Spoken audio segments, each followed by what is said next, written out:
Welcome to KAWC's The Hotspot. I'm Maya Manry. And I'm Chloe Michael. Produced by the KAWC Student Newsroom, we look forward to bringing you news that matters to Yuma and La Paz counties. Last weekend, the No Kings Day protest took place across the country, in which Yuma, Arizona participated.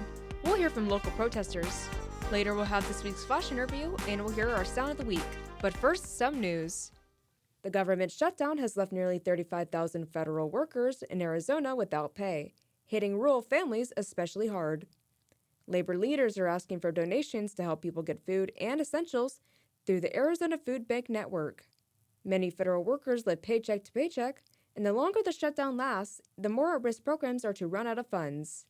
Arizona Western College Continuing Education is partnering with the Arizona Community Tree Council to offer an arboriculture pre-employment training program.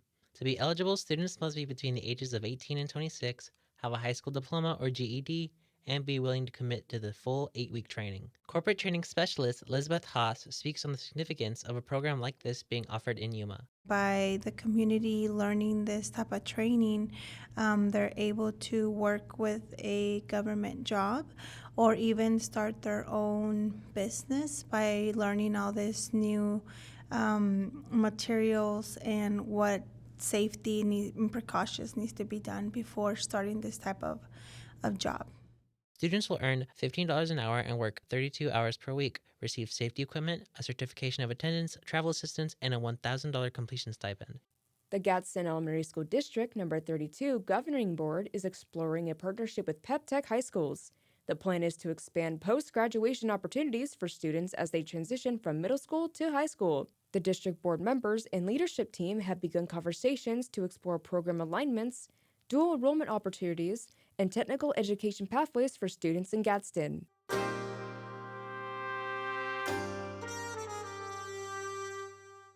You know, that was a really interesting opportunity that I'm hearing about people who are younger wanting to get into the work industry. It was honestly kind of a breath of fresh air, with all the government shutdown stuff happening, to just learn about a new opportunity. Speaking of which, how do you feel about the government shutdown? It's a little scary. I'm very fortunate to not be affected by it, but I do hope that the people who need the benefits that aren't currently available get them soon.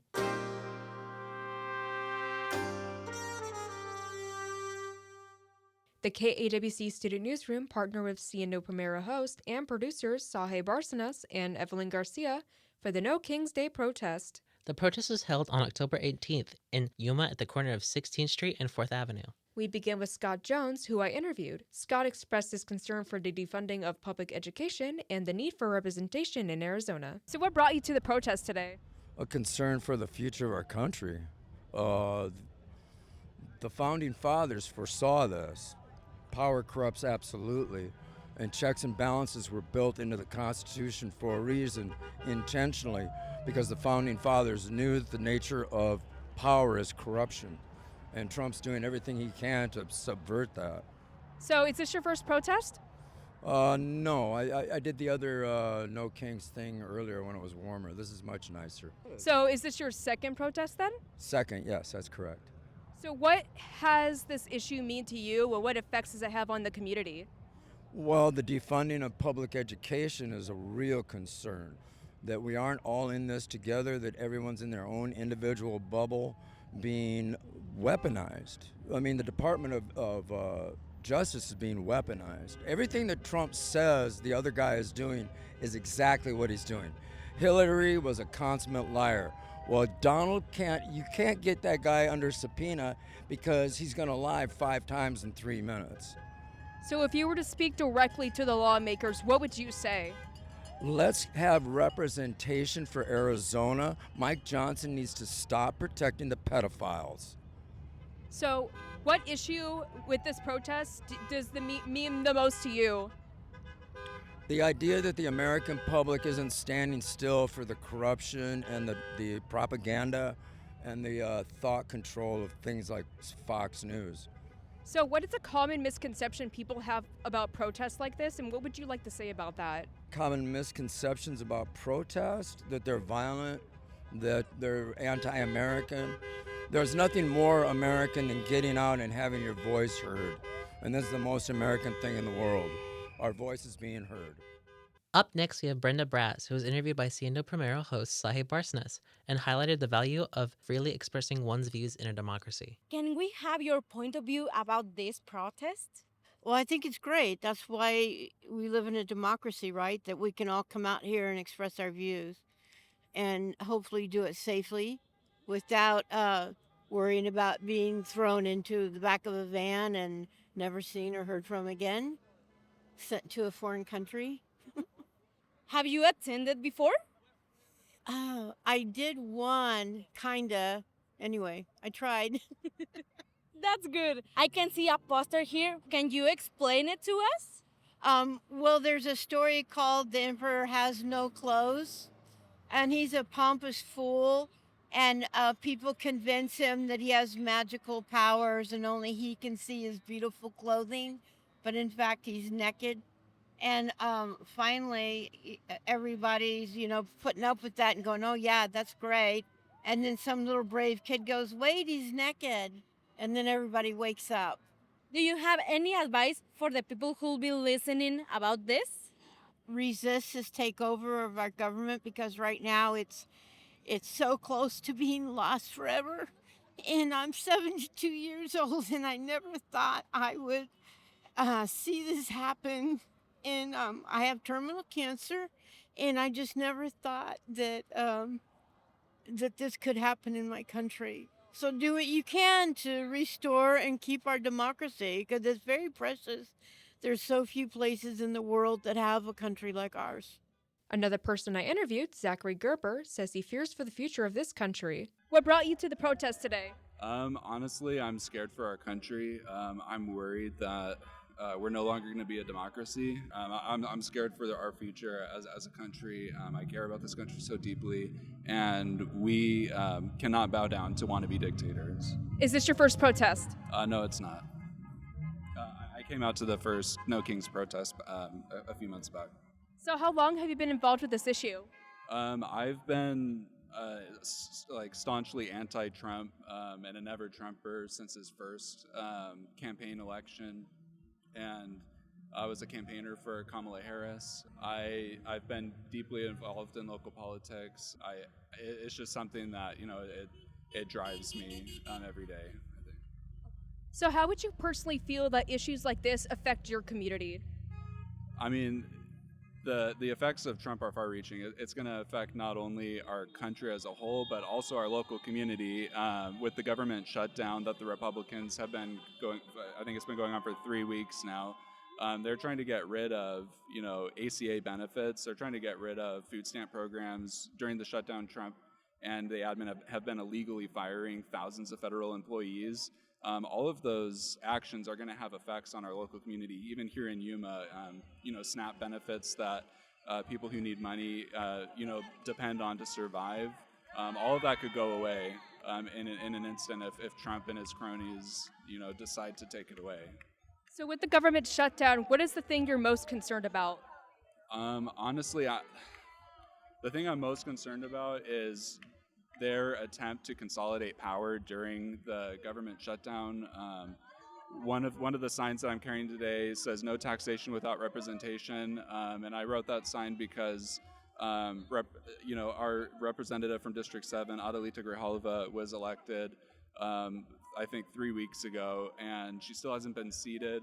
I think that they're doing that Mike Johnson is refusing to seat her because if he does, she would be the deciding vote to bring a vote on releasing the Epstein files to the floor of Congress, and he wants to avoid that. I'm just worried that the shutdown could last indefinitely, and in that power vacuum of no government, in Congress, I feel like Trump is going to try to do whatever he wants. I feel like.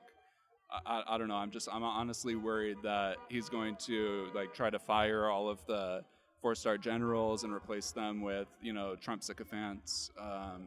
It's a scary time. So what change would you see after this protest? I'm hoping that people who haven't been involved in politics see the support. I mean, I'm honestly surprised. hundreds of people out here today. There's people going all the way down 4th Ave. It's incredible. And my hope is just that people who have been like sitting on the sidelines, and to their credit, they have busy lives. Inflation is through the roof because of Trump and his admin. People are struggling to survive because of Trump and his administration. I'm just hoping that this gives, maybe lights a fire under their butts, and to show them that, maybe they could find some time to join us and be vocal about, their disdain for the Trump administration, all that he's doing. So, what's a common misconception that people have about protests that you would like to debunk and talk about? Yeah, I think the biggest misconception for a lot of people, especially on the right, is that these protests are violent, that we hate America. I'm seeing like dozens of American flags out here today. This is not a hate America protest. This is a we love America protest, and we don't want to lose our country protest.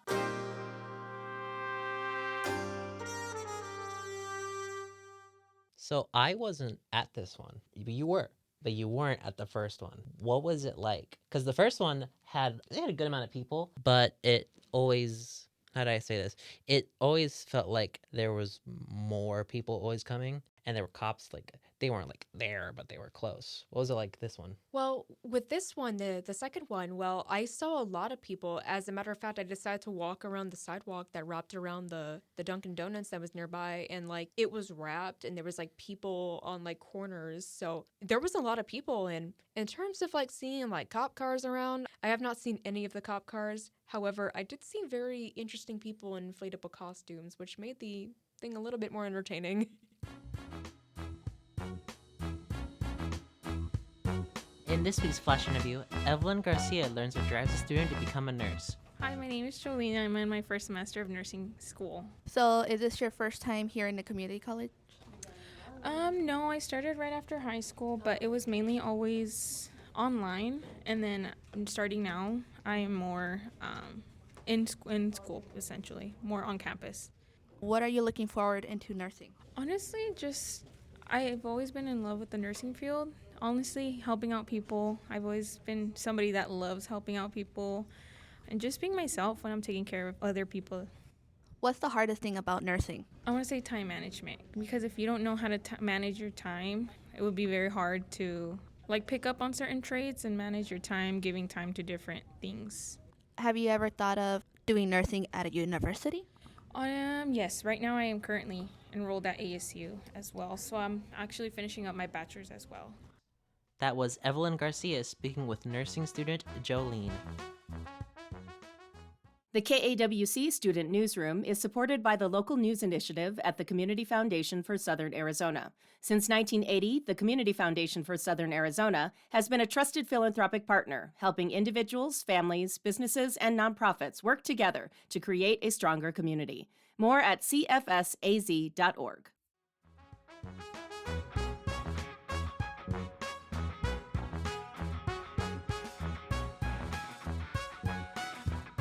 Welcome back to KAWC's The Hotspot, a production of the KAWC Student Newsroom. I'm Chloe Michael. And I'm Maya Manry. In this episode's Sound of the Week, Saghey Barcenas shares the sound of breakfast. Today is the day. Oh, I finally get enough time to cook a nice breakfast. As a college student, my schedule can be crazy. Most days, I'm lucky if I grab a coffee on the go. But not today. Rare moment of peace before class. And I'll be treating myself. And that crackle is just the beginning.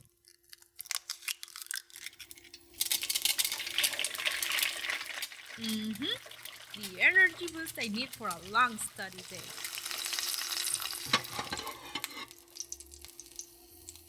And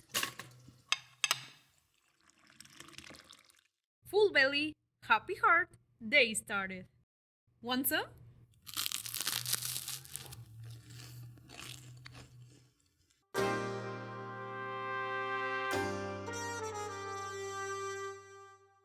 Now, more from the No King's Day protest. Darlene Irwin speaks with Siendo Primero's Evelyn Garcia about how she's protesting for people's freedom to democracy. How are you feeling about this protest we're having? I think it's great. We have such a huge turnout. I'm just very, very happy with the turnout and people that are out here standing for democracy and our freedoms. What does this protest mean to you? Well, it means that we are standing up to show the current administration that we want to have our freedoms, the freedom of speech, the freedom to live our lives without interference, the freedom to not have people targeted just because they're brown. Basically, the freedom of democracy. How do you relate the No King protest with our current government?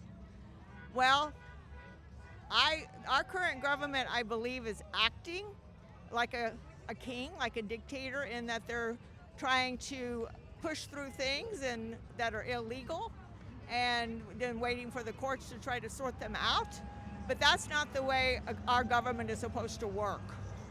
We need our basic freedoms. I'm 72 years old, so I have lived through seeing in Houston, black schools, white schools, seeing women not have rights of getting a loan on their own if they're not married, having to have have fault in order to get a divorce. You had to prove your husband was having an affair or something. All these things, and women's rights for their body, all kinds of things. Through my 72 years, we've come a long way. Women, had just barely gotten the vote when I was born in '53. So, in my lifetime, there's been tremendous changes, and we've enabled ourselves to have freedom, and people that are different from us have the right to be different. If they want to be, gay or trans or whatever, that's their right. And it's just, it's amazing that he's appointed all these people that are just trying to take away our rights. And Project 2025, that he supposedly had nothing to do with or didn't even know about it, so many of them have been appointed to positions. And when you go down the list of what they wanted, it's just, they're like halfway or 3/4 of the way through it to making us into a fascist nation. What do you hope to accomplish with this protest? Getting the word out to people like independents and moderate Republicans, at least, the word out to everyday people and some people that have no interest at all in politics, that it's very important, that it's going to come back to haunt everybody. And so this is not a Democrat thing, a Republican thing, an independent thing. It's for everybody. Everyone in the U.S. needs to be aware of what's happening and do something about it. Stand up and say, this is not right. Is there anything you would like to say? I just would like for people to realize that a lot of the news agencies, or so-called news agencies that many of my friends listen to, are not telling the truth. So when you hear something, fact check it. There is such a thing as fact checking. And so if people would fact check all of these lies that are being spewed, just like the lies about this being an anti-America, a hate rally. No, this is a rally showing that we want our freedoms and our independence. We love America. I have my flag on my sign. We love America. We love the America that we are, where everybody has the freedom to live a life without worrying about whether they're going to get stopped because they're walking down the street and they're brown and they have on work clothes. This is not the America that we know and love. So I love America. And I'm also a Christian, but I am not for a MAGA Christian. I am not for a Christian nationalist. We need separation of church and state. Another protester I spoke with, Alexandria Shipman, shares her support for human rights. Today, I was brought in by some friends who asked if I wanted to join, and I decided this time I had the ability to do it. Is this your first protest? It is, actually. So, what does this issue mean to you, and what changes do you hope to see in the future? There's a lot of issues I have with the current administration. I believe that human rights come first, and that includes our ability to be able to live freely as long as we're not hurting other people. I mean, imprisoning people without due process is wrong, obviously. deporting people to prisons in foreign countries where we're unable to get them back is absolutely horrifying. Because that means we're opening up the gates for political opponents or just normal everyday people who disagree that can be able to be disappeared without any form of retribution or justice actually being enacted. So, what changes do you hope to see after this protest is over?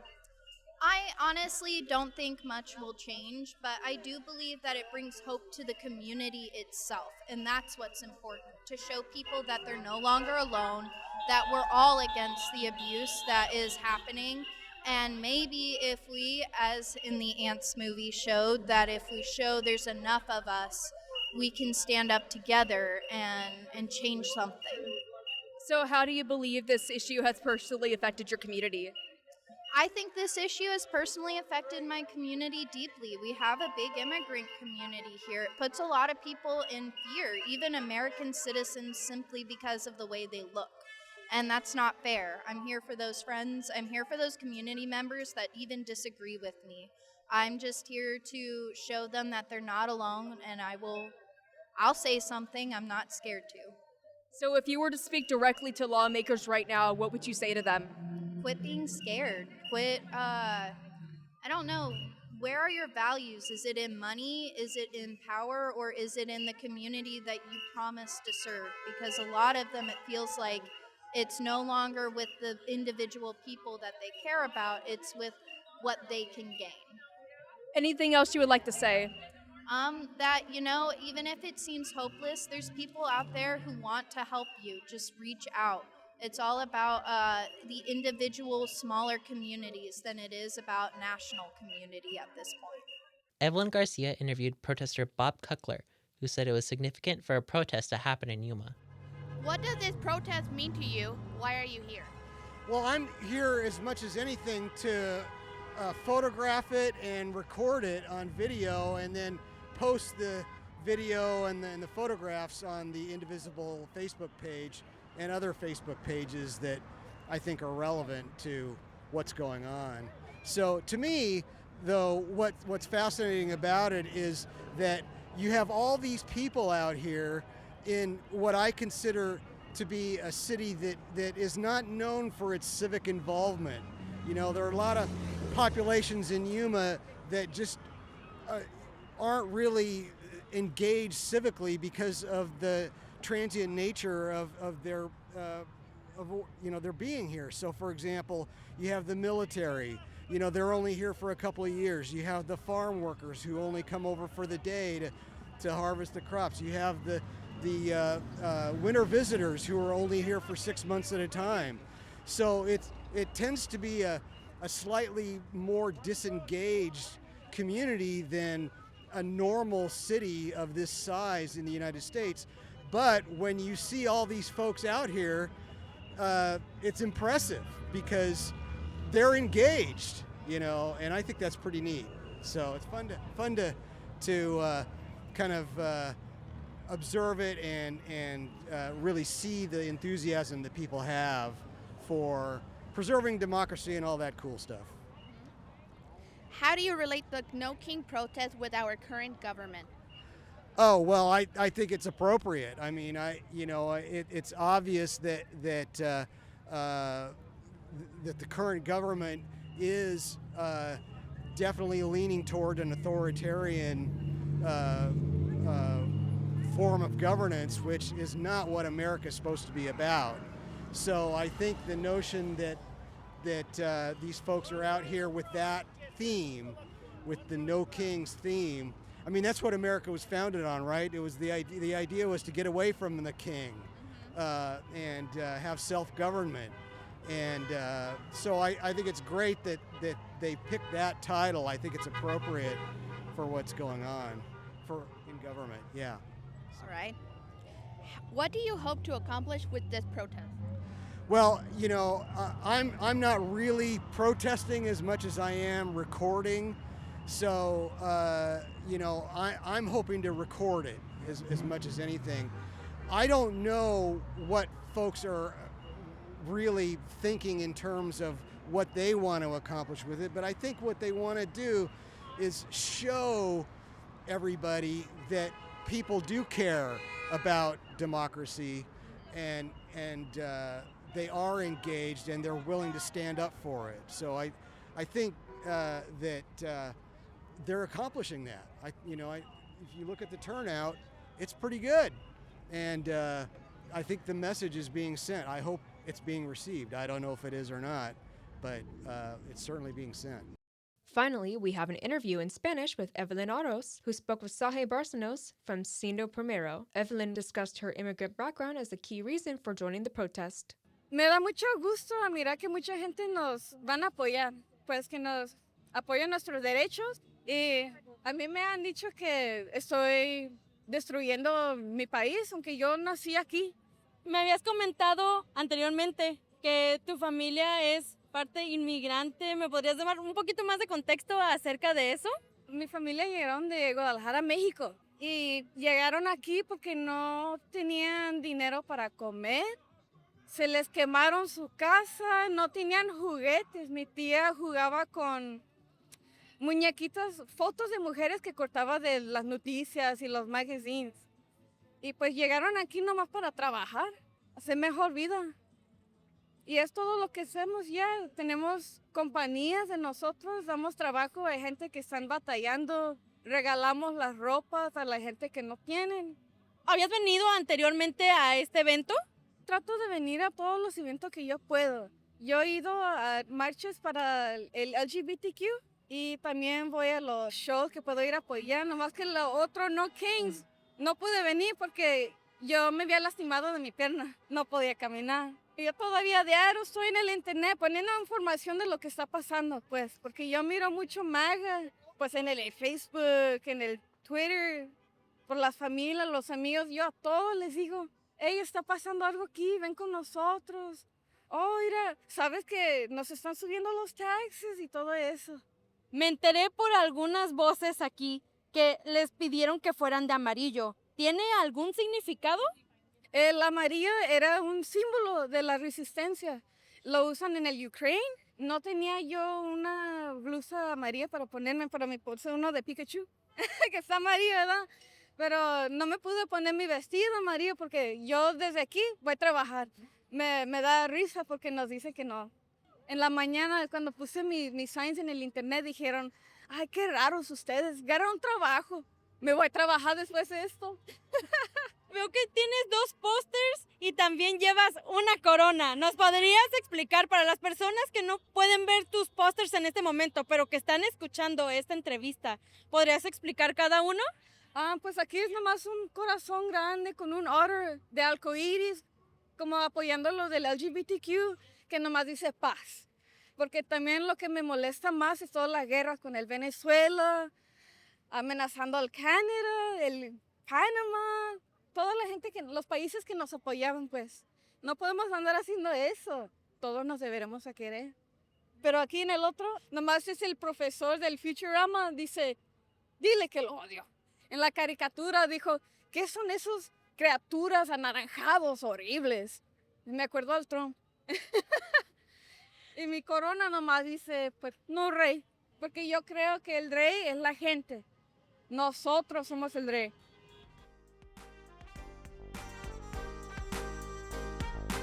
KAWC's The Hotspot is produced by the KAWC Student Newsroom at KAWC Colorado River Public Media. Check us out on Instagram, Blue Sky, and Facebook at Hotspot KAWC. The show is available as a podcast or online at kawc.org under the Shows tab. The KAWC Student Newsroom is supported by our listeners and by the local news initiative at the Community Foundation for Southern Arizona and the Scripps Howard Fund. Our theme music is Election Time by Kiartan Abel. The Flash Interviews music is Funkmeister by Theo JT. Both are available at freesound.org.